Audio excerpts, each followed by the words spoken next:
கடந்த மாதத்திலே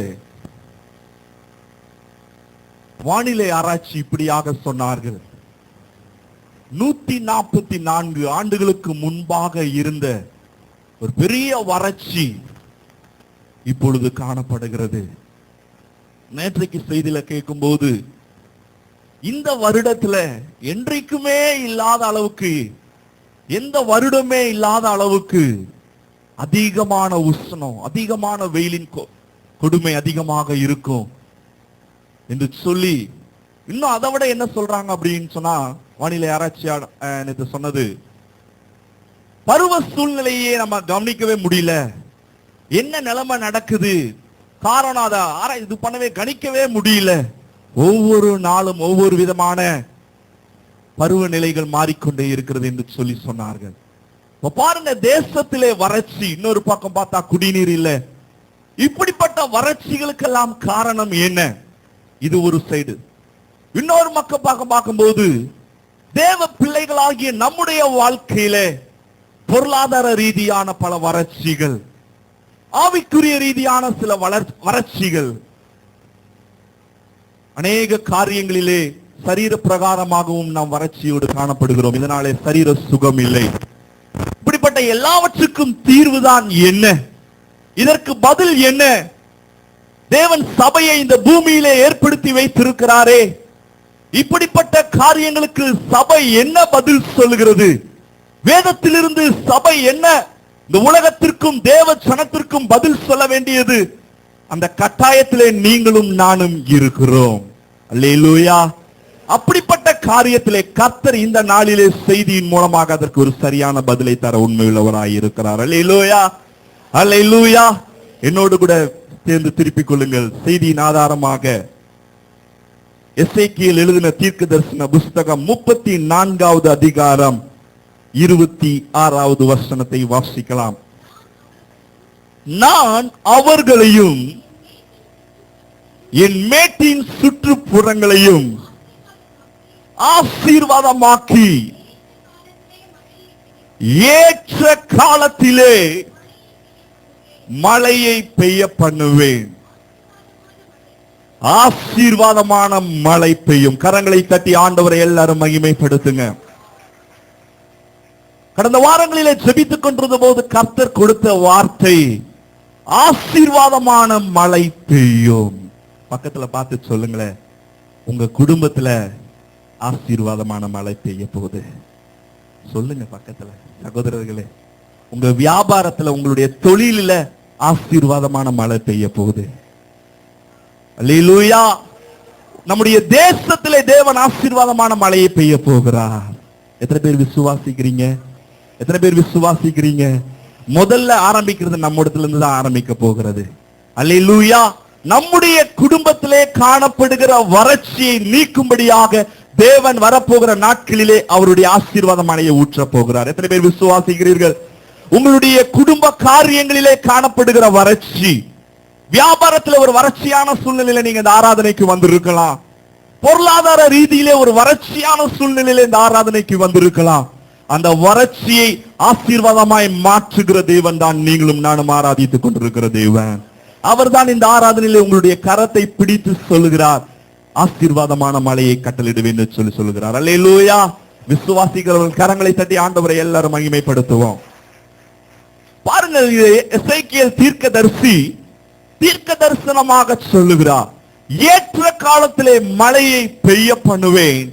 அது எப்படிப்பட்ட மழையா இருக்குமா? ஆசீர்வாதமான மழையா.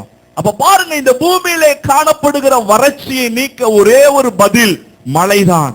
நம்முடைய வாழ்க்கையிலே ஆவிக்குரிய ரீதியாகவும் சரீர பிரகாரமாகவும் நம்முடைய வாழ்க்கையிலே காணப்படுகிற எந்தவித வறட்சியா இருந்தாலும் சரி, எல்லா வறட்சியை நீக்க தேவையானது தேவனுடைய ஆசீர்வாதம் மழை. அல்லேலூயா. அந்த மழையை தான் ஆண்டவர் இந்த நாளில் உங்களுக்கு வாக்குப்படுகிறார். அதை பெய்ய பண்ணுவேன் என்று சொல்லி கர்த்தர் வாக்கு பண்ணுகிறார். அல்லேலூயா. இந்த ஆராதனை முடிவிற்குள்ளாகவே தேவன் உங்களுடைய வாழ்க்கையிலே, உங்களுடைய தனிப்பட்ட ரீதியாக, குடும்பத்திலே, உங்களுடைய வியாபாரத்திலே அவருடைய மழையை பெய்ய பண்ணி உங்களை ஆசீர்வதித்து செழிப்பாக்க அவர் உண்மையுள்ளவராய் பேசிக் கொண்டிருக்கிறார். அல்லேலூயா, அல்லேலூயா, அல்லேலூயா. ஆனால் இந்த நாளிலே இதை குறித்து நீங்க அநேக சத்தியங்களை நீங்க கேள்விப்பட்டிருப்பீர்கள். ஆனால் இந்த நாளிலே ஒரு வித்தியாசமான கோணத்திலே உங்களோடு கூட நீங்கள் கேள்விப்படாத ஒரு சத்தியத்தை எரேமியா தீர்க்கதரிசி சொல்லுகிற காரியத்தில் இருந்து உங்களோடு கூட நான் பேசுவதை நான் வாஞ்சிக்கிறேன். மலை தாழ்ச்சி ஏன் என்ற தலைப்பிலே இந்த நாளிலே உங்களோடு கூட கர்த்தருடைய வார்த்தையை பகிர்ந்து கொள்ள விரும்புகிறேன். இந்த மலை ஏன் நம்முடைய வாழ்க்கையில இல்லை? அநேக சத்தியங்களை கேட்கிறோம், அநேக ஆசீர்வாதமான வார்த்தைகளை கேட்கிறோம். ஆனாலும் இன்னும் அந்த ஆசீர்வாதமான மழை நம்முடைய வாழ்க்கையில ஏன் பெய்யவில்லை? ஏன் இன்னும் மழை தாழ்ச்சியாகவே இருக்கிறது? ஏன் இன்னும் நம்முடைய தேசத்திலே மழை இல்லை? ஏன் நம்முடைய குடும்பத்திலே இந்த ஆசீர்வாதமான மழை பெய்யவில்லை? அந்த ஆசீர்வாதமான மழை பெய்தாதானே நாம் ஆசீர்வதிக்கப்பட்டிருக்க முடியும், நம்முடைய வியாபாரம் ஆசீர்வதிக்கப்பட்டிருக்கும். அது ஏன் இல்லை என்று சொல்லி நாம் தியானிக்கும் போது அந்த காரியங்களிலே நம்முடைய காரியம் நாம் கவனம் செலுத்தி அதை நாம் சீர்படுத்திக் கொள்ளும் போது நிச்சயமாகவே இந்த நாளிலே அது பெய்து உங்களுடைய வாழ்க்கையில் அந்த மழை பெய்து பெரிய ஒரு விளைச்சலை ஆசீர்வாதத்தை கொண்டு வரும் என்று சொல்லி உங்களோடு பேச வாஞ்சிக்கிறேன். அல்லேலூயா. சத்தமா சொல்லுங்களேன் ஒரு அல்லேலூயா. ஸ்தோத்திரம். கர்த்தர் தொடர்ந்து பேசுவாராக. என்னோடு சேர்ந்து திருப்பிக் கொள்ளுங்கள். எரேமியா எழுதின தீர்க்கதரிசன புஸ்தகம் 14வது அதிகாரம் முதல் வசனத்தை வாசிக்கலாம்.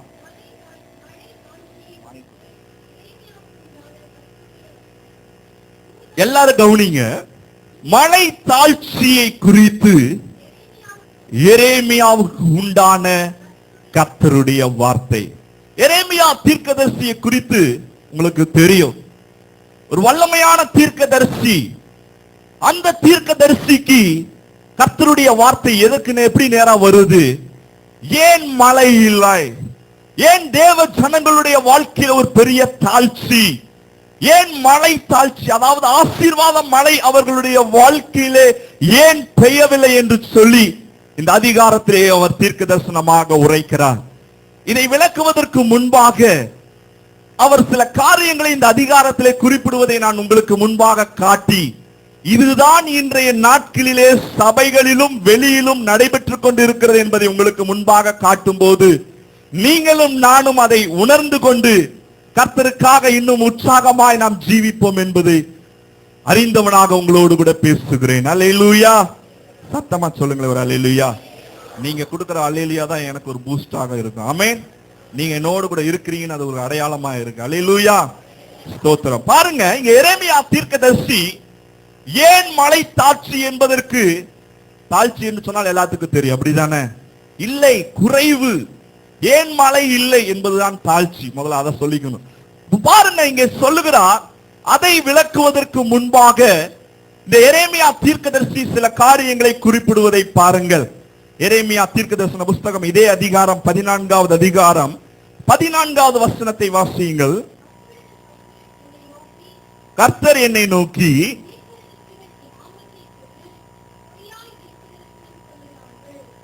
தீர்க்கதரிசிகள் என்னவா சொல்றாங்களா? பொய்யாய் தீர்க்க தரிசனம் சொல்றாங்க. வாசிங்க, தொடர்ந்து வாசிங்க. நான் அவர்களை அனுப்பினதும் இல்லை.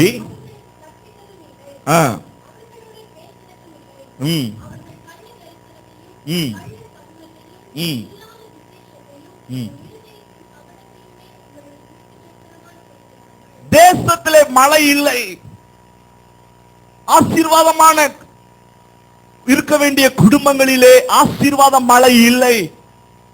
ஆனால் தீர்க்கதரிசிகள் ஊழியக்காரன் இந்த நாட்களில் என்ன சொல்றாங்க?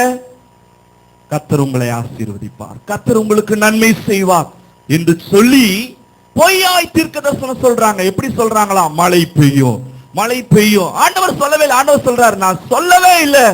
ஆனா தீர்க்கதரிசிக ஊழியக்காரங்க என்ன சொல்றாங்க? அவங்களாகவே தீர்க்க தரிசனமாக மழை இந்த வருஷத்துல நல்ல மழை பெய்யும், இந்த வருஷத்துல நீங்க ஆசீர்வாதமா இருப்பீர்கள் என்று சொல்லி பாருங்க. எரேமியா வாழ்ந்த காலத்திலேயே இருந்த கள்ள தீர்க்கதரிசிகள் இப்படியாக தீர்க்க தரிசனம் உரைத்தார்கள்.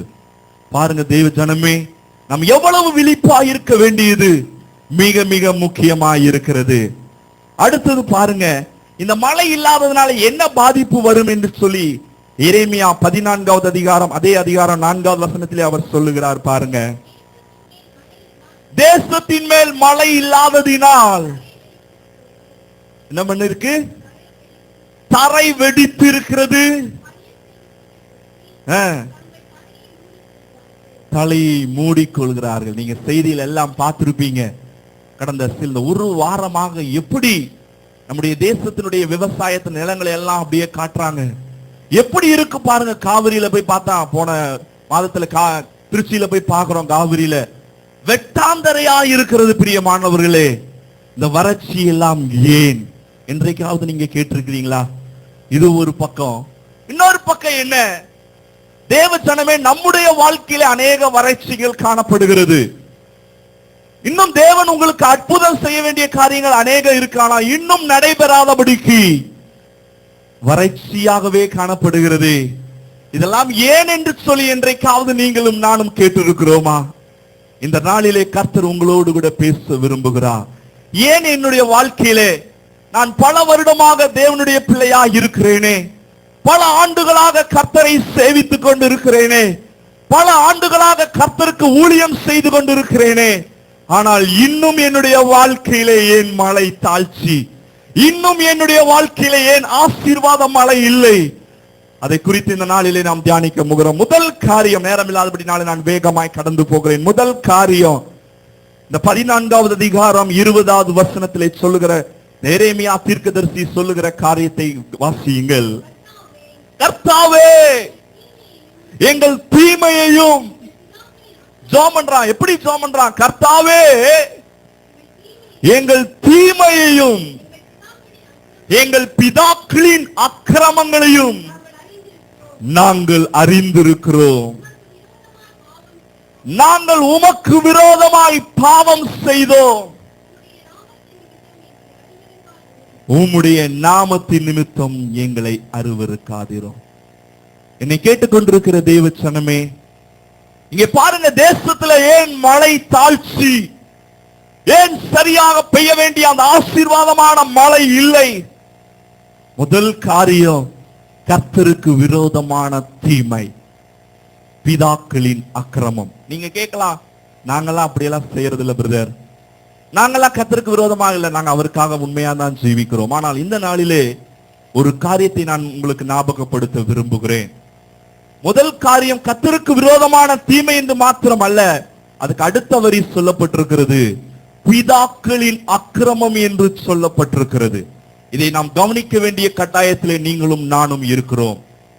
உங்களுடைய தவறினாலே உங்களுக்கு ஆசீர்வாதம் கிடைக்காமல் இருக்கலாம். மேபி நீங்க கர்த்தருக்காக பரிசுத்தமாய் தான் வாழ்ந்து கொண்டிருக்கிறீர்கள். ஆனா நீங்க சொல்லலாம், இன்னும் என் வாழ்க்கையில் ஆசீர்வாதம் இல்லையே என்று சொல்லி ஒரு கலக்கத்தோடு இந்த ஆராதனையிலே நீங்கள் இருப்பீர்கள் என்று சொன்னால், இந்த நாளிலே யோசித்து பாருங்கள், உங்களுடைய பிதாக்களினுடைய அக்கிரமம் கூட உங்களுடைய வாழ்க்கையிலே தேவனுடைய ஆசீர்வாதம் மழை பெய்யக்கூடாதபடிக்கு தடை செய்யலாம். பிதாக்களுடைய அக்கிரமம் என்றால் என்ன? நம்முடைய முன்னோர்கள் செய்த பாவங்கள், நம்முடைய முன்னோர்கள் செய்த அக்கிரமங்கள்.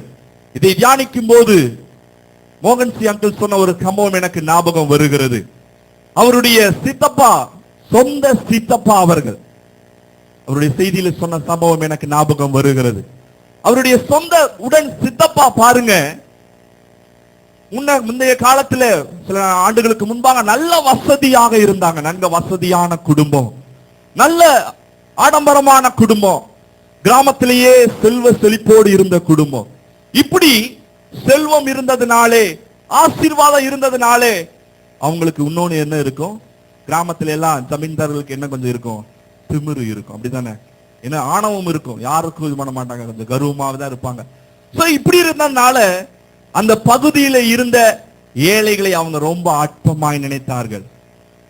ஒரு நாள் என்ன பண்ணாங்களாம், ஒரு விவசாயினுடைய மாடு தெரியாம இவங்களுடைய இந்த சித்தப்பாவனுடைய நிலத்துக்குள்ள வந்துச்சான். உடனே இவர் என்ன பண்ணாரா, இந்த வேலைக்காரங்களா ஓடி வந்து இந்த சித்தப்பாட்ட சொன்னாங்களா, ஐயா, அந்த அந்த ஒரு குறிப்பிட்ட பெயரை சொல்லி அவனுடைய மாடு நம்ம நிலத்துக்குள்ள வந்து பயிரெல்லாம் சாப்பிட்டுச்சையா அப்படின்னு சொன்னாங்களாம். உடனே இவனுக்கு கோபம் வந்துதான், என்ன தைரியம் இருந்தா அவனுடைய மாடு என்னுடைய நிலத்துல வந்து பண்ணட்டுன்னு சொல்லி வேலைக்காரங்களுக்கு கட்டளையிட்டானா, அந்த மாடை உயிரோட தோலை உரிங்க அப்படின்னு சொல்லி கட்டளையிட்டானா. நினைச்சு பாருங்க, ஒரு மாடை உயிரோட தோலை உரிக்கும் போது அது எவ்வளவு வேதனைப்பட்டிருக்கும், எவ்வளவு அலறி இருக்கும். அப்படியே துடிச்சு போய் அந்த மாடு போய் விழுந்துதான். இந்த ஆள் சித்தப்பா பெரிய ஜமீன்தாரா இருந்ததுனால எதிர்த்து பேசவே இல்லையா. பாருங்க, நாட்கள் சென்றது, காலங்கள் கடந்தது, சித்தப்பாவுக்கு பிள்ளைகள் பிறக்க ஆரம்பித்தார்கள். அதான் என்ன சொல்றாரு, அவர் சொல்லுகிற காரியம், அந்த சித்தப்பாவுக்கு பிறந்த பிள்ளைகள் யாரெல்லாம் அந்த விஷயத்துல உடன்பட்டிருந்தாங்களோ அந்த பிள்ளைகளுடைய காலை பார்த்தா மாட்டோட கால் மாதிரியே இருந்ததாம். மாட்டுக்கு எப்படி கால் அப்படி பின்னி இருக்குமோ அப்படியாக ஒவ்வொரு அந்த பிள்ளைகளுக்கு, அந்த குடும்பத்துல பிறந்த எல்லா பிள்ளைகளுடைய கால்களும் பின்னி இருந்ததாம். அதை பார்த்தோன்னதான் அவங்க பாட்டி சொன்னாங்களா, இதுக்கெல்லாம் காரணம் உன்னுடைய சித்தப்பா. மோகன்சி அங்கிளை பார்த்து சொன்னாங்களா, இதுக்கெல்லாம் காரணம் வேற ஒண்ணு இல்லப்பா, உன்னுடைய சித்தப்பா இப்படி செய்ததுனால, இந்த பெரிய துரோகத்தை செய்ததுனால, இவ்வளவு பெரிய கொடுமையான அக்கிரமத்தை தன்னுடைய வாழ்க்கையில செய்ததுனால தேவன் அதை பார்த்தார். அல்லேலூயா, அல்லேலூயா. இந்த ஆராதனை வேளையிலே தேவச்சனமே, உன்னுடைய வாழ்க்கையிலே நீ எதிர்பார்க்கிற ஆசீர்வாதம் மழை பெய்யாததற்கு காரணம் என்னவா இருக்கலாம் என்று சொல்லி பார்த்தார். உன்னுடைய முன்னோர்கள் செய்த பாவமாய் கூட இருக்கலாம், உன்னுடைய முன்னோர்கள் செய்த அக்கிரமங்களாய் கூட இருக்கலாம். அது கூட உன்னுடைய வாழ்க்கையிலே தேவன் உன்னை ஆசீர்வதிக்க கூடாதபடிக்கு உன்னை தடை செய்து கொண்டு இருக்கலாம். தேவச்சனமே, ஆராதனை வேளையிலே நீ உன்னை ஒப்பு கொடுத்த ஆண்டவரே, என்னுடைய முன்னோர்கள் செய்த பாவத்தை மன்னியும் என்று சொல்லி நீங்கள் கேட்பீர்கள் என்று சொன்னால் அவருடைய ஆசீர்வாதமான மழை உங்களுக்கு நேராக பெய்ய ஆயத்தமாக இருக்கிறது. கரங்களை தட்டி ஆண்டவரை மகிமைப்படுத்தலாமா? 1 ராஜாக்கள் 16வது அதிகாரம் 30வது வசனத்திலே பாருங்கள். 1 ராஜாக்கள் 16வது அதிகாரம் 30வது வசனம். இங்கே ஒரு மனிதனை பற்றி சொல்லப்படுகிறது.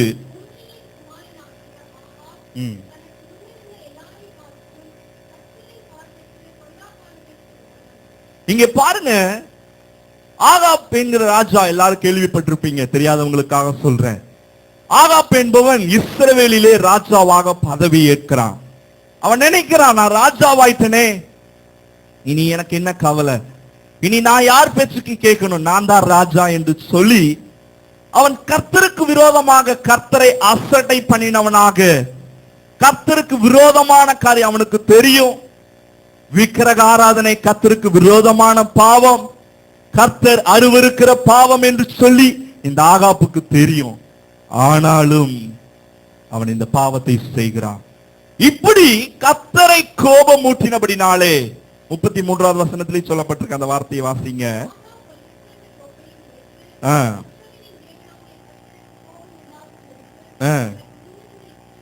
கர்த்தருக்கு, கொஞ்சம் மெதுவா வாசிங்க சிஸ்டர்.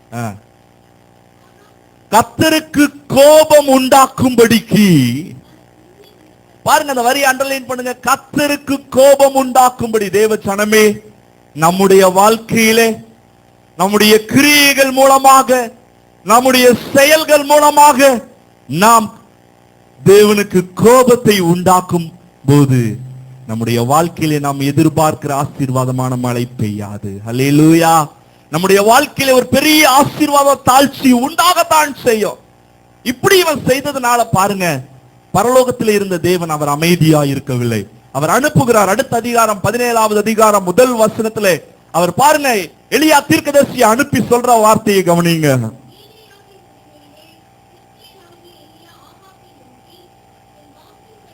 என் வாக்கின்படியே அன்றி இந்த வருஷங்களிலே பனியும் மழையும் பெய்யாதிருக்கும். ஏன் இப்படிப்பட்ட ஒரு நிலைமை வரணும்? ஏன் இப்படிப்பட்ட ஒரு சூழ்நிலை வரணும்?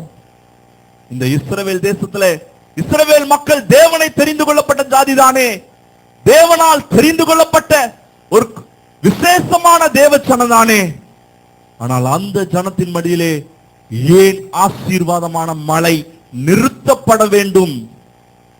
கவனமாக கேளுங்க. காரணம், கர்த்தருக்கு விரோதமாக கோபமூட்டினபடினாலே, கர்த்தரை தங்களுடைய செயலின் மூலமாய் கோபப்படுத்தினபடினாலே தேவன் வானத்தை அடைத்தார். ஹல்லேலூயா. இந்த காரியங்கள் எல்லாம் நீங்க கேட்கும் போது என்னடா சாபமான காரியத்தை சொல்றாரே நினைச்சுக்காதீங்க. இதெல்லாம் ஒரு எச்சரிப்பாக நாம் ஏற்றுக்கொண்டு செயல்படும் போது நம்முடைய வாழ்க்கையில என்றைக்கும் ஆசீர்வாதமான மழை பெய்து கொண்டே இருக்கும். அல்லேலூயா, அல்லேலூயா. நம்முடைய ஆசீர்வாதத்தை ஒருவரும் தடை செய்யப்பட முடியாது பிரியமானவர்களே. காரணம், நீங்களும் நானும் ஆசீர்வதிக்கப்பட்ட ஜனம். ஆமென். சத்தமா சொல்லுங்களேன், ஆமென்.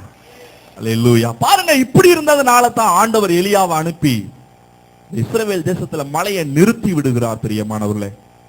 ஆண்டவர் நம்மிடத்தில் எதிர்பார்க்கிற காரியம், நம்முடைய வாழ்க்கையிலே ஒரு பரிசுத்தம், நம்முடைய முன்னோர்களுடைய அக்கிரமமாய் இருந்தாலும் சரி, அதை தேவனிடத்திலே நாம் மன்னிப்பு கேட்கும் போது நிச்சயமாகவே உங்களுடைய வாழ்க்கையிலே ஒரு பெரிய செழிப்பு உண்டாகும். அல்லேலூயா.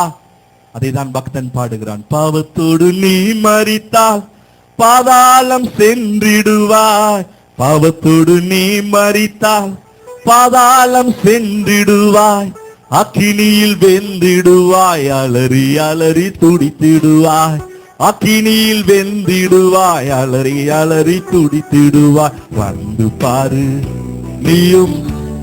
கைதட்டி பாடலாமே.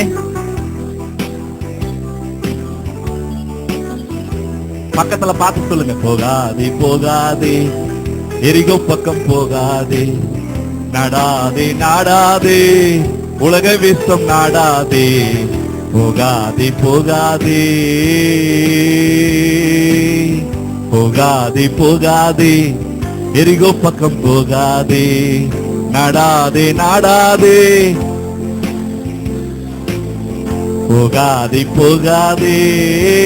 கள்ளன் சாத்தான் நின்றுடுவான், கள்ளன் சாத்தான் நின்றுடுவான், காயமாக்கி கள்ளன் சாத்தான் நின்றுடுவான், காயமாக்கி தள்ளிடுவான், கண்ணியத்தை நெங்கிடுவான், கத்தி திந்த வைத்திடுவான், கண்ணியத்தில்.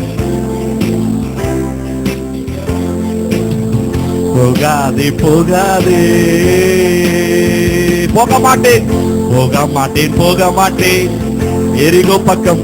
சொல்லுங்க.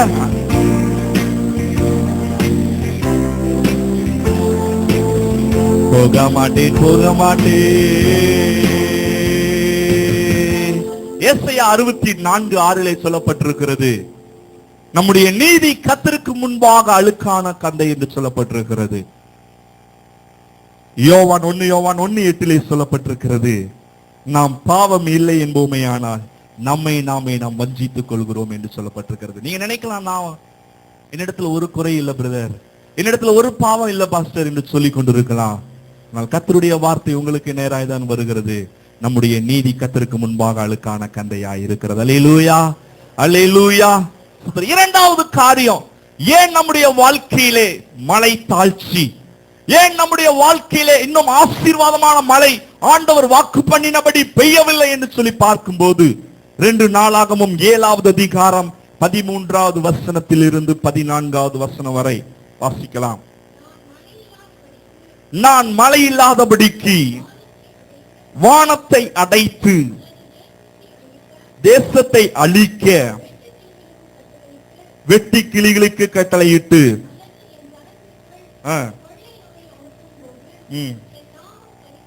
கவனிங்க, என் நாமம் தரிக்கப்பட்ட என் ஜனங்கள் தங்களை தாழ்த்தி ஜெபம் பண்ணி. போதும். ஆண்டவர் வானத்தை அடைக்கும் போது உங்க வாழ்க்கையில நீங்க எதிர்பார்க்கிற ஆசீர்வாதம் தடைபடும் போது நீங்களும் நானும் செய்ய வேண்டிய காரியத்தை தான் நாம் தியானித்துக் கொண்டிருக்கிறோம். இங்க பாருங்க, சொல்லப்பட்டிருக்கிற வார்த்தை என்ன என்ன சொல்லப்பட்டிருக்கிறது?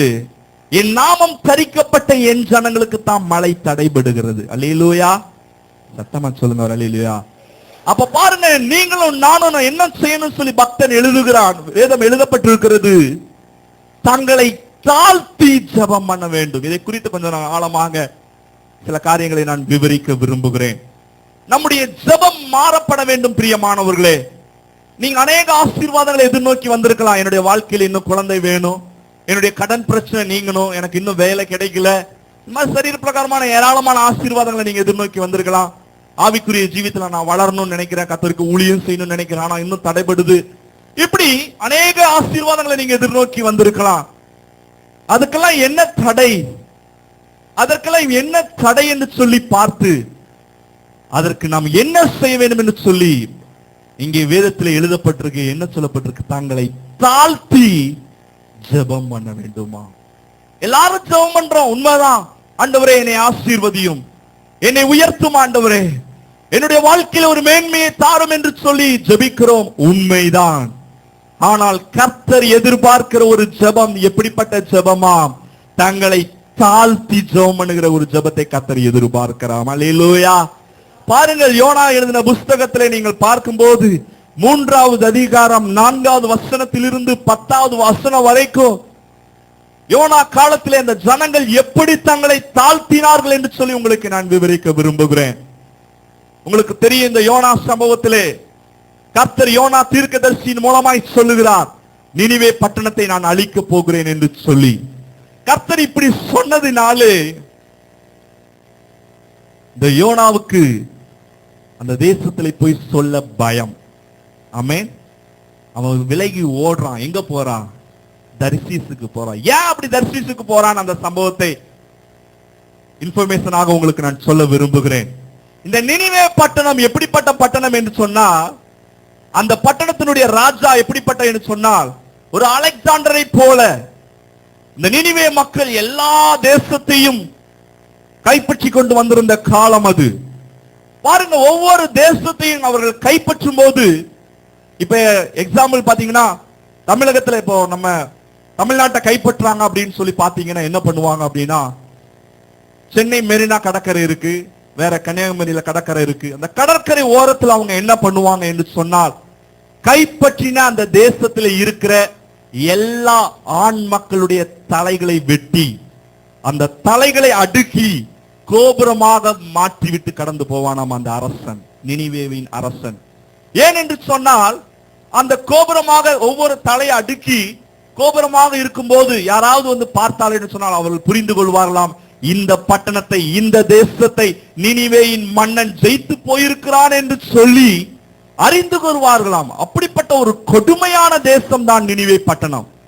அதை பார்த்ததுனால தான் இந்த யோனா பயந்து போய், ஐயோ இப்படிப்பட்ட ஒரு தேசத்துக்கு நான் போய் என்ன பண்ண மாட்டேன், சுவிசேஷம் சொல்ல மாட்டேன், அவங்க அழிஞ்சு போகட்டும், இப்படிப்பட்ட கொடுமையான மக்கள் அழிஞ்சு போகட்டும், அவங்க இனி உயிரோடு இருக்கக்கூடாது அப்படின்னு சொல்லி, தேவனை இதை பார்த்துட்டாரே, இவ்வளவுப்பட்ட கொடுமையான மக்கள் இந்த பூமியில் இருக்கக்கூடாது என்று சொல்லி அறிந்துதான் யோனா தீர்க்கதரிசி அந்த பட்டணத்துக்கு அவன் விலகி போகவில்லை என்று சொல்லி சரித்திரம் சொல்லுகிறது. அல்லேலூயா.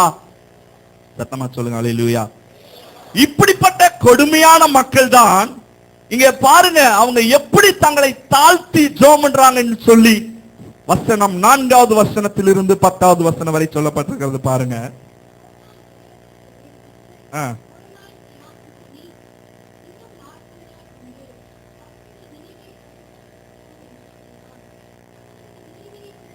இங்க பாருங்க, என்ன ஆச்சரியம் பாருங்க. நினிவேக்கு இந்த யோனா போறா, ஒரு பெரிய பிரசங்கம் பண்ணல, இயேசு பண்ண மாதிரி மலை பிரசங்கம் மாதிரி பெரிய பிரசங்கம் பண்ணல, பவுல் பண்ண மாதிரி பெரிய பிரசங்கம் பண்ணல, ஒரே ஒரு வார்த்தை சொல்றான். ஆமென். அல்லேலூயா. என்ன ஒரே ஒரு வார்த்தை சொல்றான் பாருங்க அந்த வசனத்துல, 4வது வசனத்துல, இன்னும் 40 நாள் உண்டு, அப்பொழுது நினிவே கவிழ்க்கப்பட்டு போய். இது ஒரே வார்த்தை தான். எங்க நின்னு எப்படி சொன்னானோ தெரியல, ஒரே வார்த்தை தான் போய் சொன்ன அந்த தேசத்துல நின்னு. என்ன ஆச்சரியம் பாருங்க பிரியமானவர்களே. நம்ம இதுல இருந்து ஒரு காரியத்தை கற்றுக்கொள்ள வேண்டும். புற ஜாதியான அந்த தேசம், ஆண்டவரை அறியாத தேசம், ஒரே ஒரு வார்த்தையை கேட்டு தங்களை தாழ்த்தி அர்ப்பணித்ததினாலே கர்த்தர் ஒரு பெரிய காரியத்தை செய்திருக்கிறார். அல்லேலூயா. நம்ம ஏராளமான சத்தியத்தை கேட்கிறோம், நமக்கு தெரியாத சத்தியமே இல்ல. வேதத்தை வாசிக்கிறோம், ஒவ்வொரு நாளும் ஒவ்வொரு ஞாயிற்றுக்கிழமை ஆராதனையில சத்தியத்தை ஆண்டவர் போதிக்கிறார். இடையில மேகசீன்ல சத்தியத்தை கேட்கிறோம், டிவியில சத்தியத்தை கேட்கிறோம், ஏராளமான சத்தியத்தை கேட்டிருக்கிறோம். ஆனால் இன்னும் நம்ம எவ்வளவுக்கு எவ்வளவு நம்மை தாழ்த்தி ஜெபித்திருக்கிறோம் என்று சொல்லி பாருங்க. இங்க பாருங்க, இந்த நினிவே மக்கள் ஒரே ஒரு வார்த்தையை தான் கேட்டு போனாங்க யோனா தீர்க்கதரிசியின் மூலமா. அந்த ஒரு வார்த்தைக்கு அவன் எப்படி கீழ்ப்படிந்தார்கள் என்று சொல்லி சொல்லப்பட்டிருக்கு பாருங்க. வாசிக்கலாம். அப்பொழுது நினிவேயின் ஜனங்கள் தேவனை விசுவாசித்து உபவாசம் பண்ணும்படி கூடினார்கள். அண்டர்லைன் பண்ணிக்கொள்ளுங்க. உபவாசம் தங்களை தாழ்த்துவதற்கு ஒரு அடையாளமாக இருக்கிறது. பெரியோர் முதல் சிறியோர் வரைக்கும் ரெட்டுடுத்தி கொண்டார்கள். இந்த செய்தி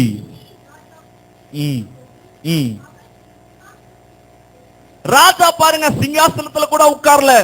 காரணம், என்னுடைய வாழ்க்கையில ஒரு பெரிய அழிவு வரப்போகிறது, என்னுடைய வாழ்க்கையில ஒரு பெரிய தாழ்ச்சி வரப்போகிறது, மலை தாழ்ச்சி வரப்போகிறது. நான் என்னுடைய சிங்காசனத்தில் உட்கார மாட்டேன், அதிலிருந்து நான் இறங்குவேன் என்று சொல்லி அவன் இறங்குகிறான். அப்புறம் ரெட்டை உடுத்தி கொண்டு சாம்பலிலே உட்கார்ந்தான்.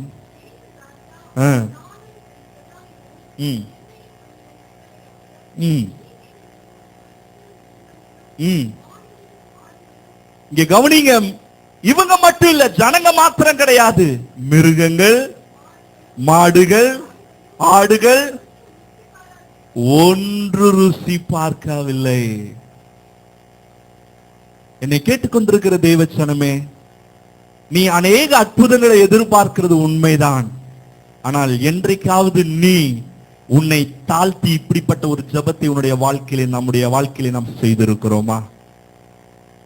கர்த்தரிடத்திலே அநேக ஆசீர்வாதங்களை எதிர்பார்க்கிறோம். எனக்கு குழந்தை தாரும் ஆண்டவரே, என்னுடைய கடன் பிரச்சனை நீங்களும் ஆண்டவரே, என்னுடைய வியாபாரம் மேல போகணும் ஆண்டவரே, நான் பெரிய தொழில் அதிபனாய் மாறணும். உண்மைதான், தேவன் ஆசீர்வதிக்க அவர் ஆயத்தமாய் தான் இருக்கிறார். ஆனால் நாம் என்றைக்காவது தம்மை தாழ்த்தி இருக்கிறோமா? இங்க பாருங்க, ஒரு ராஜா முதற்கொண்டு சிங்காசனத்தை விட்டுவிட்டு தேவ சமூகத்திலே சாம்பலிலே போய் உட்கார்ந்து, தேவனே இறங்கும் ஆண்டவரே என்று சொல்லி கதறுகிறான். இப்படிப்பட்டதை பரலோகத்தில் இருந்த கண்கள் பார்த்தது. ஹல்லேலூயா, ஹல்லேலூயா.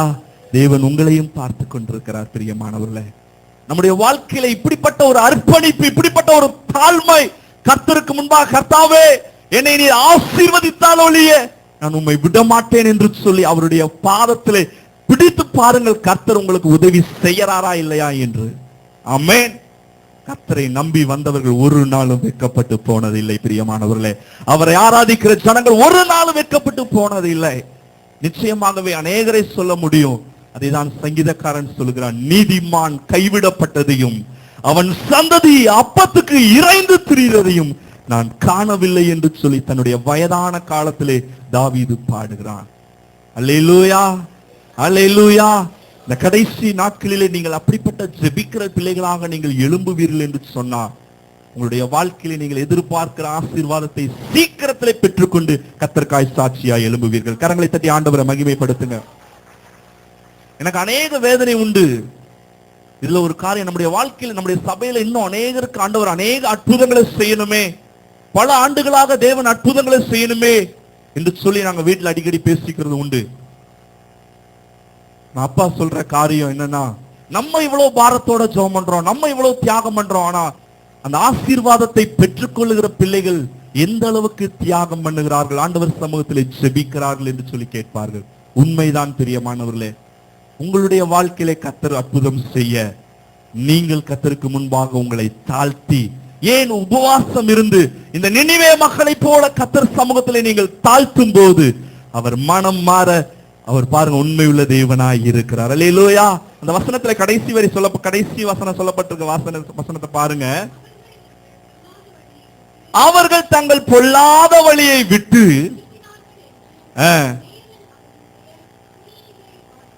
கிரியைகளை பார்த்து, அந்த வரி அண்டர்லைன் பண்ணிக்கொள்ளுங்க, கிரியைகளை பார்க்கிற தேவன்.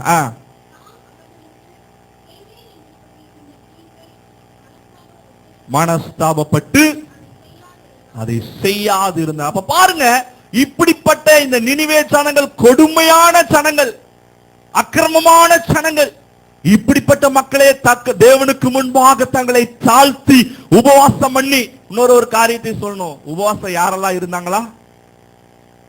மிருகங்கள். அவங்க மட்டும் இல்ல, பெரியவங்க மாத்திரம் இல்ல, மிருகங்கள், வீட்டுல இருக்கிற நாய், ஆடு, மாடு, என்னென்ன இருக்குதோ எல்லாத்துக்கும் சாப்பாடே கிடையாது. என்ன கர்த்தர் எங்களுக்கு அற்புதம் செய்யணும், அதனால நீங்க பட்டினி கிடங்க என்று சொல்லி எல்லாத்தையும் பட்டினி கிடக்க வச்சு தேவனுக்கு முன்பாக அவரை நோக்கி பார்த்தார்கள். அல்லேலூயா, அல்லேலூயா.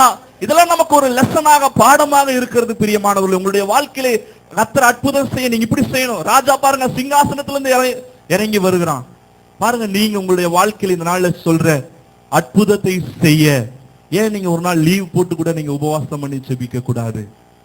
ஏன் நீங்க ஒரு நாள், வாரத்துக்கு ஒரு நாள் உபவாசம் பண்ணி ஒரு நாள் கர்த்தருடைய சமூகத்துல போராடி ஜெபிக்க கூடாது? உங்க காரியத்துல கர்த்தர் நிச்சயம் அற்புதம் செய்ய அவர் உண்மையுள்ளவராய் இருக்கிறார். அல்லேலூயா, அல்லேலூயா. இன்னொரு காரியத்தை நான் சொல்ல விரும்புகிறேன்.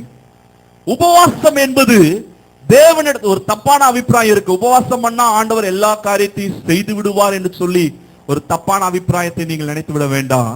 உபவாசம் என்பது தேவனிடத்திலே யுத்தம் பண்ணி ஆசீர்வாதத்தை பெற்றுக் கொள்கிற காரியம் அல்ல. அல்லேலூயா, சத்தமா சொல்லுங்க ஒரு அல்லேலூயா.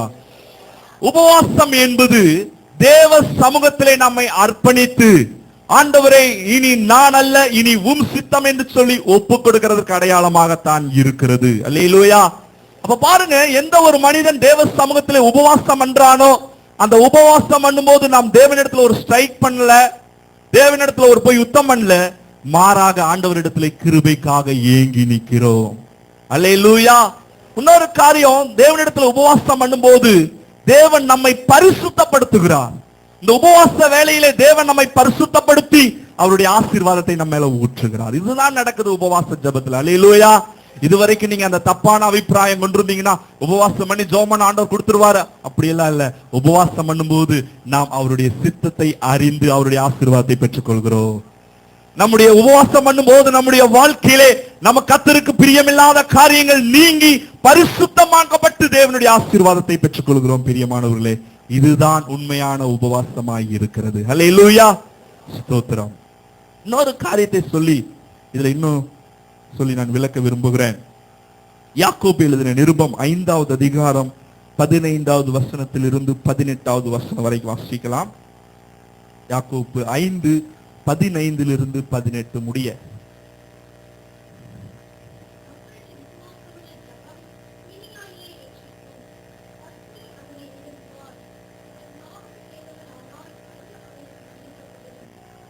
அடுத்த வசனம் வாசி.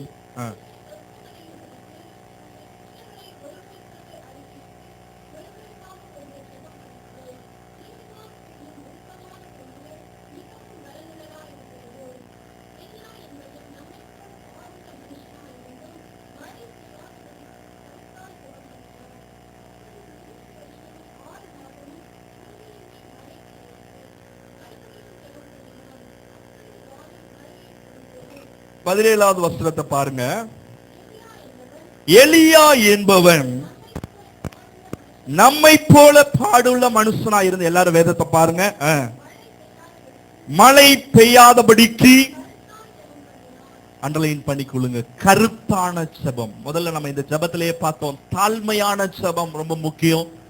உங்களுடைய வாழ்க்கையில் ஆசீர்வாத மழை பெய்ய, உங்கள் வாழ்க்கையில் இருக்கிற ஆசீர்வாதமான மழை தாழ்ச்சியை நீக்க ஒரு தாழ்மையுள்ள ஜெபத்தை பார்க்கிறோம். ஆனால் இங்கே பார்க்கிறோம் எலியாவின் கருத்தான ஜெபம்.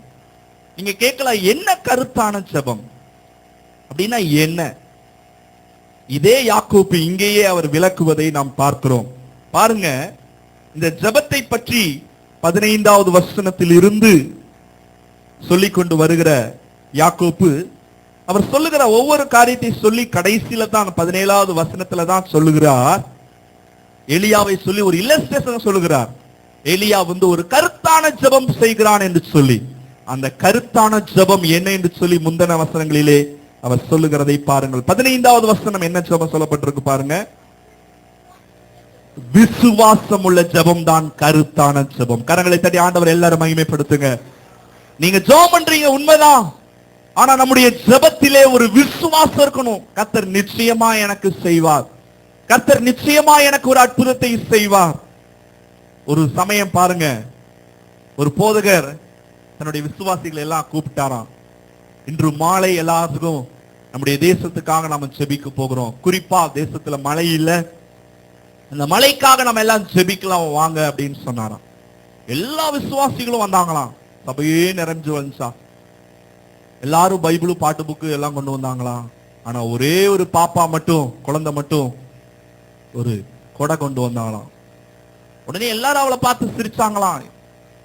ஏமா கொடை எதுக்கு கொண்டு வந்திருக்கிற? வானத்தை பாரு, ஒரே வெயில் அடிக்குது, இந்த நேரத்துக்கு எதுக்கு கொடை, சாயங்கால நேரத்துக்கு எதுக்கு கொடை அப்படின்னு சொல்லி. ஆனா ஒண்ணுமே பண்ணலையா, அமைதியா வந்தாலாம்.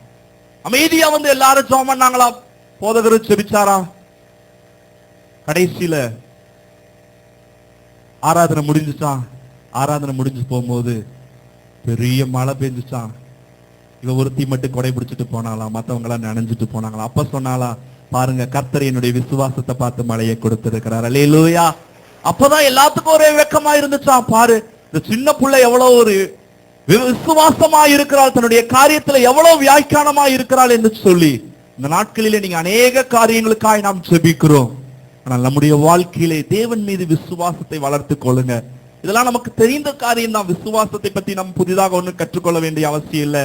ஆனால் அந்த விசுவாசத்தை நம்முடைய அன்றாட வாழ்க்கையிலே ஒவ்வொரு காரியத்துல கர்த்தர் எனக்கு நிச்சயமா என்னுடைய காரியத்தில் அற்புதம் செய்வார், என்னை நடத்துவார், என் தேவைகளை சந்திப்பார் என்கிற அந்த ஒரு விசுவாசம் கர்த்தர் மேல உறுதியா இருக்க வேண்டும் என்று சொல்லி கர்த்தர் விரும்புகிறார். அல்லேலூயா, அல்லேலூயா. அடுத்த காரியம் இதே வசனத்துல சொல்லப்பட்டிருக்கு பாருங்க. 18வது வசனம், 16வது வசனம். நீங்கள் சொஸ்தம் அடையும்படிக்கு உங்கள் குற்றங்களை ஒருவருக்கொருவர் அறிக்கையிட்டு ஒருவருக்காக ஒருவர் போதும் ஜெபம் பண்ணுங்கள். குற்றங்களை அறிக்கை செய்து ஜெபம் பண்ணுகிற ஜெபம் கருத்தான ஜெபமாய் இருக்கிறது. அல்லேலூயா.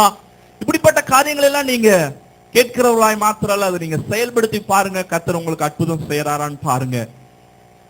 உங்களுடைய வாழ்க்கையிலே நீங்கள் மற்றவர்கள் மீது செய்த குற்றங்களை மன்னித்து ஒருவருக்கொருவர் நாம் மன்னித்து ஜெபிக்கும் போது கர்த்தர் அநேக அற்புதங்களை நம்முடைய வாழ்க்கையிலே செய்கிற தேவனாய் இருக்கிறார். அல்லேலூயா, அல்லேலூயா. இதை குறித்து கடந்த வாரத்திலே நாம் அதிகமாய் பார்த்தோம். அப்ப பாருங்க, நம்முடைய வாழ்க்கையிலே இது மிக மிக முக்கியமான காரியம். மற்றவர்கள் நமக்கு செய்கிற தீமைகள், மற்றவர்கள் நமக்கு செய்கிற பொல்லாங்கான காரியங்களை நாம் மன்னித்து நாம் செபிக்கும் போது கர்த்தர் தேசத்திலே மழையை தருகிறார். அல்லேலூயா. மூன்றாவது காரியம் நீதிமான் செய்யும். 16வது வசனத்துல சொல்லப்பட்டிருக்கு பாருங்க. நீதிமான் செய்யும் ஊக்கமான வேண்டுதல் மிகவும் பலனுள்ளதாய் இருக்கிறது. அல்லேலூயா. ஜெபம் பண்ற ஜெபம் எப்படி சோர்வா பண்ணக்கூடாது. ஆண்டவர் செய்வாரா செய்ய மாட்டாரா அப்படின்னு சொல்லி டவுட்டோட செய்யக்கூடாது. மாறாக உற்சாகமாக ஊக்கமாக எங்கிருந்தாலும் தேவனை நீங்கள் அப்படி ஜெபிக்கும் போது கர்த்தர் உங்களுடைய காரியங்களில் ஒரு ஆசீர்வாதமான மழையை பெய்ய பண்ண ஒரு ஆயத்தமாய் இருக்கிறார். அல்லேலூயா, அல்லேலூயா. எங்க ஜெபம் பண்ணாலும் சரி, சபையில ஜெபம் பண்ணாலும் சரி, உங்களுடைய வீடுகளில் ஜெபம் பண்ணாலும் சரி, எல்லா இடங்களிலும் நீங்கள் உற்சாகமாக ஊக்கமாக ஜெபம் பண்ணும்போது கர்த்தர் உங்களுடைய வாழ்க்கையிலே ஆசீர்வாதமான மழையை பெய்ய பண்ணுகிறார். அல்லேலூயா. நேரம் இல்லாதபடினாலே நான் இன்னொரு காரியத்தை வேகமாக நான் சொல்லி நான் முடிக்க விரும்புகிறேன். ஏசாயா எழுதின தீர்க்கதரிசன புஸ்தகம் 5வது அதிகாரம் 6வது வசனம். மூன்றாவது, ஏன் நம்முடைய வாழ்க்கையிலே மலை தாழ்ச்சி? வாசிங்க. 5வது அதிகாரம், ஏசாயா எழுதின தீர்க்கதரிசன புஸ்தகம் 5வது அதிகாரம் 6வது வசனம். அதை பாழாக்கி விடுவேன். எல்லாரும் கவனிங்க. அதை அதன் கிளை நறுக்கப்படாமலும்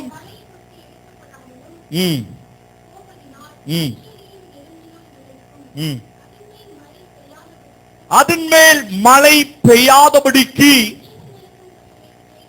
மேகங்களுக்கும் கட்டளையிடுவேன் என்றார். இங்க பாருங்க, ஆண்டவர் ஏன் இப்படி மழையை நிறுத்துகிறார்? ஏசாயா எழுதின தீர்க்கதரிசன புஸ்தகம் 5வது அதிகாரம் வசனத்துல பார்க்கிறோம். 4வது வசனத்தை வாசிங்க சிஸ்டர்.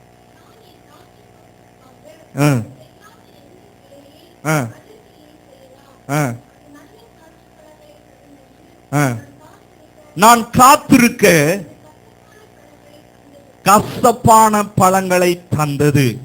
மூன்றாவது காரியம், கடைசி காரியம், நம்முடைய வாழ்க்கையிலே நாம் எதிர்பார்க்கிற ஆசீர்வாதமான மழை பெய்யாததற்கு காரணம், ஏன் நாம் மழை தாழ்ச்சியோடு இருக்கிறோம்? ஏன் ஆசீர்வாத தாழ்ச்சி? நம்முடைய வாழ்க்கையிலே கசப்பான பழங்களை நாம் தந்ததினாலே. பழங்கள் என்று சொல்லும் போது கனிகளை குறிக்கிறது. கனிகள் என்று சொன்னால் அதை குறித்து முதலாவது நான் விளக்க விரும்பி நான் அடுத்த காரியத்துக்கு கொண்டு வருகிறேன். கனி என்று சொல்லும் போது நேரம் இல்லாதபடினாலே நானே சொல்லி முடிக்கிறேன். கனி என்றால் என்ன?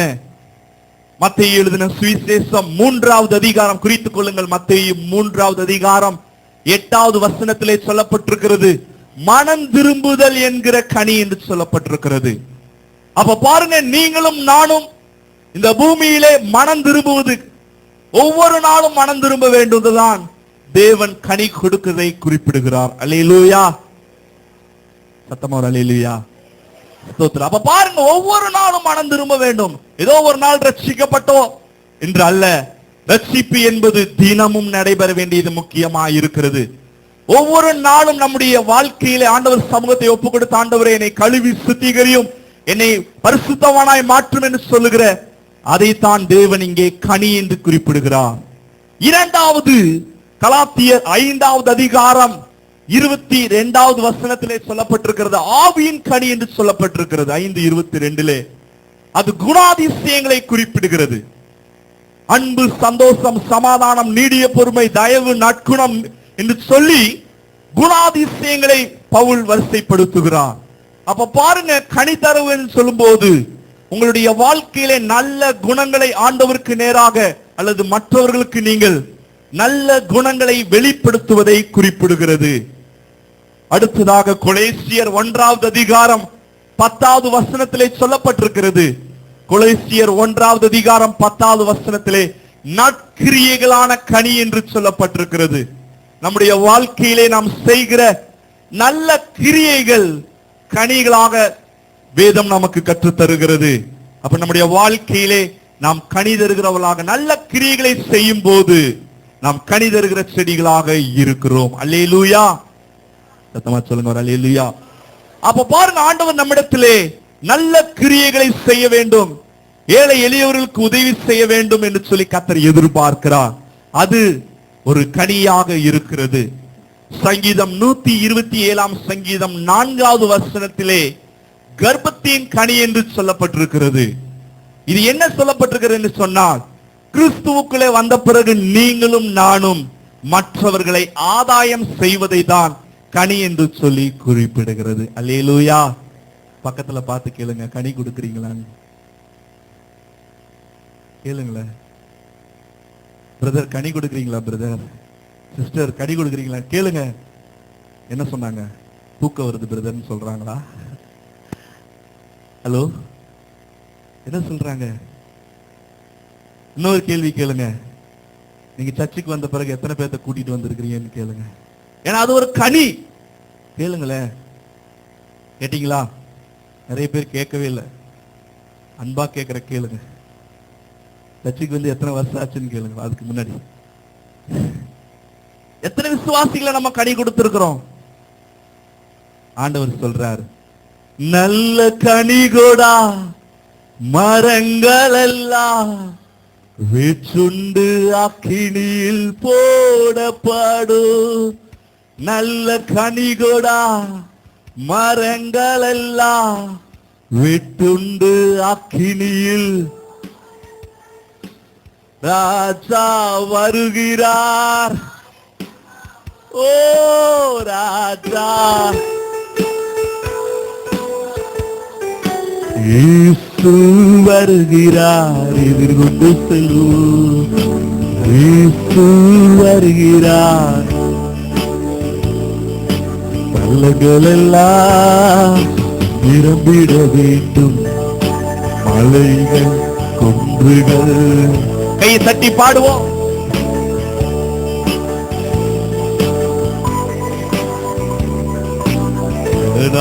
விஸ்ரமமாகணும், பள்ளங்கள் எல்லாம் நிரம்பிட வேண்டும், மலைகள் கோணலானவை அழகான விஸ்ரமமாக. நீங்க பரலோகத்துக்கு போனோம்னா ஆண்டவர் கேட்கிற ஒரே ஒரு காரியம் என்ன தெரியுமா? மகனே, நீ எத்தனை கனி கொடுத்த எனக்காக? மகளே நீ எத்தனை எனக்காக கனி கொடுத்த என்று சொல்லிதான் கர்த்தர் கேட்பார். பாருங்க, நம்ம எத்தனை வருஷமா நம்ம சபைக்கு வந்து கொண்டிருக்கிறோம். நம்ம மூலமா எத்தனை பேர் ஆதாயம் செய்திருப்பாங்க. எத்தனை பேருக்கு நம்ம இயேசுவின் சுவிசேஷத்தை அறிவித்து கர்ப்பத்தின் கனியாகிய அந்த கனியை நம்ம கொடுத்திருப்போம். அப்ப பாருங்க, நம்ம இன்னும் ஆவிக்குரிய ஜீவியத்திலே இன்னும் மலட்டு தன்மையாகத்தானே காணப்படுகிறோம். என்னை கேட்டுக்கொண்டிருக்கிற தேவச்சனமே, கர்த்தருடைய வார்த்தை உனக்கு நேராகத்தான் வருகிறது. நீ பேபி அன்பு என்கிற கனியை கொடுக்கலாம், சமாதானம் என்கிற கனியை கொடுக்கலாம், நற்கிரியைகள் என்கிற கனியை கொடுக்கலாம். ஆனால் ஆவிக்குரிய கர்ப்பம் என்கிற கனியை நாம் கொடுத்திருக்கிறோமா? ஜனங்களை ஆதாயம் செய்திருக்கிறோமா?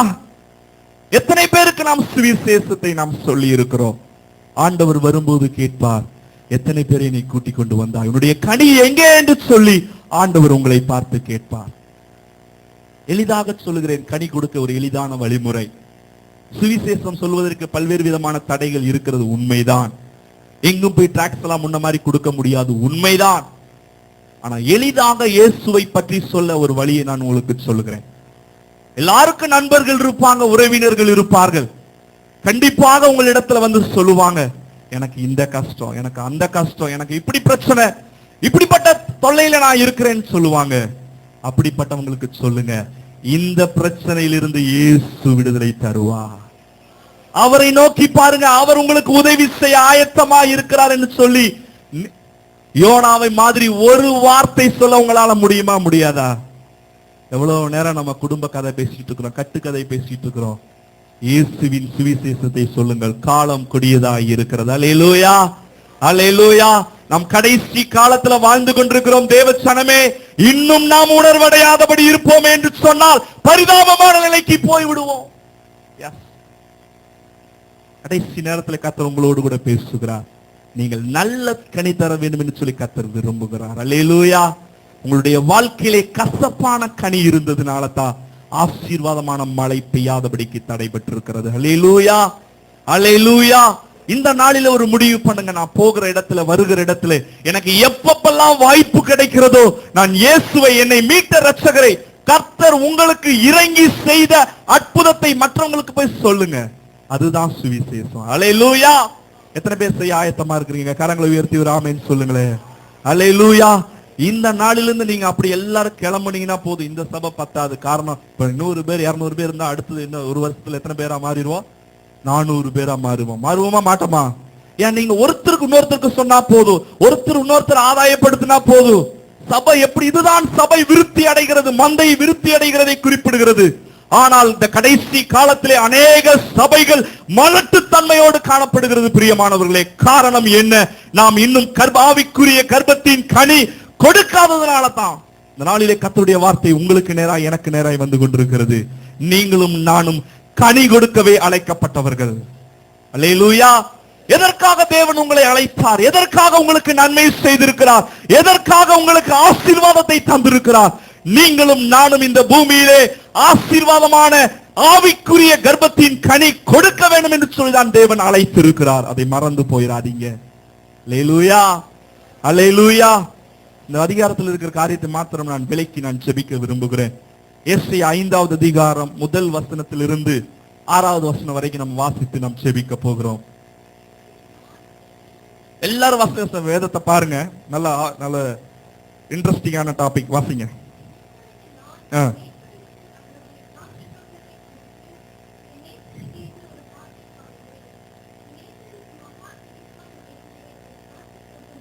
என் நேசருக்கு மகா செழிப்பான மேட்டிலே திராட்சை தோட்டம் உண்டு. முதல் காரியம், இந்த திராட்சை தோட்டம் என்பது தேவ சபையை குறிக்கிறது. ஓகே, அடுத்தது, அவர் அதை வேலி அடைத்து அதில் உள்ள கற்களை பொறுக்கி அதில் நற்குல திராட்சை செடிகளை நட்டு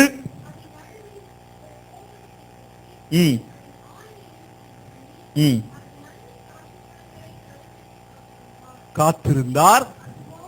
அதுவோ கசப்பான பழங்களை தந்தது. 4வது வசனம்.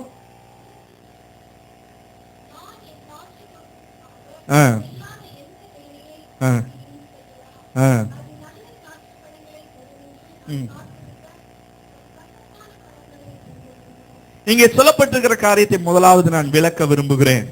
இங்கே திராட்சை தோட்டம் என்று சொல்லப்பட்டிருக்கிறது. நேசருக்கு ஒரு திராட்சை தோட்டம் என்று சொல்லப்பட்டிருக்கிறது. அது தேவ சபையை குறிக்கிறது. அந்த சபையிலே ஆண்டவர் என்ன பண்ணுகிறார்? அதை வேலி அடைக்கிறார். சபை என்பது வேலி அடைக்கப்பட்ட ஒரு தோட்டத்தை குறிக்கிறது. வேலி என்று சொல்லும் போது ஒரு பாதுகாப்பை குறிக்கிறது. நீங்களும் நானும் சபையிலே ஒரு ஐக்கியமா இருக்கிறோம் என்று சொன்னால் பாதுகாப்பாக இருக்கிறோம். கரங்களை தட்டி ஆண்டவரை மகிமைப்படுத்துங்க. எதற்காக சபையில ஐக்கியமா இருக்கணும் என்று சொன்னால் சபையிலே ஒரு பாதுகாப்பு இருக்கிறது. அல்லேலூயா. நீங்க ஒரு பாதுகாக்கப்பட்டிருக்கிறபடினாலே ஒருவரும் உங்களுக்கு எதிராக தீமை செய்ய முடியாது. எந்த சத்துரும் உங்களுக்கு தீமை செய்ய முடியாது. இரண்டாவது அங்க பாருங்க என்ன சொல்லப்பட்டிருக்கு 2வது வசனத்திலே, அதில் கற்களை பொறுக்குகிறான். ஆமா பாருங்க, சபையிலே தேவன் வேலியடைத்து பாதுகாப்பை மாத்திரம் தருகிற தேவன் அல்ல, சபையை பரிசுத்தப்படுத்தி வைத்திருக்கிறார். அல்லேலூயா. சபை என்பது பாதுகாப்பான சபை. சபை என்பது பரிசுத்தமான சபை. காரணம், பரிசுத்தராகிய இயேசு இருக்கிறபடினாலே. அல்லேலூயா. பரிசுத்தரான இயேசுவை ஆராதிக்கிறபடினாலே இந்த சபை பரிசுத்தமான சபை. ஆமா, தொடர்ந்து வாசிங்க. செடிகளை நட்டு பாருங்க, திராட்சை செடிகளை நடுறது மாதிரிதான் ஆண்டவர் உங்களையும் என்னையும் இந்த பரிசுத்தமான வேலி அடைக்கப்பட்ட பாதுகாப்பு நிறைந்த இந்த தோட்டத்தின் நடுவே நட்டு வைத்திருக்கிறார். அல்லேலூயா. தான் சங்கீதத்திலே சொல்லப்பட்டிருக்கிற, தேவனுடைய ஆலயத்தில் நாட்டப்பட்டவர்கள் எங்கள் பிரகாரங்களில் செழித்திருப்பார்கள் என்று சொல்லப்பட்டிருக்கிறது. அப்ப நீங்களும் நானும் எங்க இருக்கிறோம்? சபையில் என்ன பண்ண வச்சிருக்கிறோம்? நட்ட வச்சிருக்கிறோம். எப்படி ஒரு தோட்டத்துல ஒரு செடி வைக்கிறது மாதிரி தேவனுடைய சபையில நீங்களும் நானும் ஒரு திராட்சை செடியாக ஆண்டவர் உங்களை நட்டு வச்சிருக்கிறார். அல்லேலூயா. எவ்வளவு பெரிய பாக்கியம். கரங்களை தட்டி ஆண்டவரை மகிமைப்படுத்துங்க. எங்கேயோ பாவத்திற்கும் சாபத்திற்கும் பிசாசுக்கு அடிமையா இருந்த நம்மை, எப்படியோ இருந்த நம்மை ஆண்டவர் எடுத்து வந்து பாதுகாப்பான பரிசுத்தமான சபையிலே நம்மை நட்டு வைத்திருக்கிறார். அல்லேலூயா. அடுத்தது அந்த சபை எப்படிப்பட்ட சபைன்னு சொல்லப்பட்டிருக்கு பாருங்க. அதில் ஆலையையும் உண்டு பண்ணி, ஆலை என்று சொல்லும் போது எல்லா தானியங்களையும் சேமித்து வைக்கிற கிடங்கு. அது ஆசீர்வாதம் நிறைந்த சபை. சபை என்பது ஒரு பாதுகாக்கப்பட்ட சபை மாத்திரம் அல்ல, சபை என்பது பரிசுத்தம் பண்ணப்பட்ட சபை மாத்திரம் அல்ல, மாறாக தேவ ஆசீர்வாதங்கள் நிறைந்ததுதான் தேவனுடைய சபை. அல்லேலூயா. அப்படிப்பட்ட சபையிலே பரிசுத்தம் பண்ணப்பட்ட பாதுகாக்கப்பட்ட சகலவித ஆசீர்வாதங்கள் சம்பூரணமாய் நிறையப்பட்ட இந்த சபையிலே உங்களையும் என்னையும் ஆண்டவர் நட்டு வைத்து, இந்த செடி, இந்த திராட்சை செடி கனி கொடுக்குமா என்று சொல்லி எஜமானனாகிய நம்முடைய நேசர் ஆவலோடு காத்திருக்கிறார். அல்லேலூயா. அப்படி காத்திருக்கும் போது நம்முடைய வாழ்க்கையிலே கசப்பான கனிகளை நீங்கள் தருவீர்கள் என்று சொன்னார். சிலரிடத்துல கனியே இல்லை என்று சொன்னால் அவர் எப்படி வேதனைப்படுவார்? அப்படிதான் சொல்லப்பட்டிருக்கிறது. 6வது வசனத்தினுடைய இறுதி பகுதி சொல்லப்பட்டிருக்கிறது பாருங்க. இப்படி பாதுகாப்பான பரிசுத்தமான ஆசீர்வாதமான நிறைய சபையிலே ஆண்டவர் உங்களை நட்டு வைத்து கனி தருவார்கள் என்று சொல்லி உங்களை ஏக்கத்தோடு ஒவ்வொரு நாளும் எஜமானனாகிய கர்த்தர், இந்த பிள்ளை நற்கிரியையும் கனி தருமா, இந்த பிள்ளை ஆவியின் கனியை தருமா, குணாதிசயம் என்கிற கனியை தருமா, மனம் திரும்புதல் என்கிற கனியை தருமா என்று சொல்லி, ஆவிக்குரிய கர்ப்பத்தின் கனி தருமா என்று சொல்லி ஏக்கத்தோடு எஜமானன் காத்திருக்கும் போது, நம்முடைய வாழ்க்கையிலே நாம் கசப்பான கனிகளை தரும்போது ஆண்டவர் என்ன செய்கிறாராம்? அதான் இங்க சொல்லப்பட்டிருக்கே 6வது வசனம்.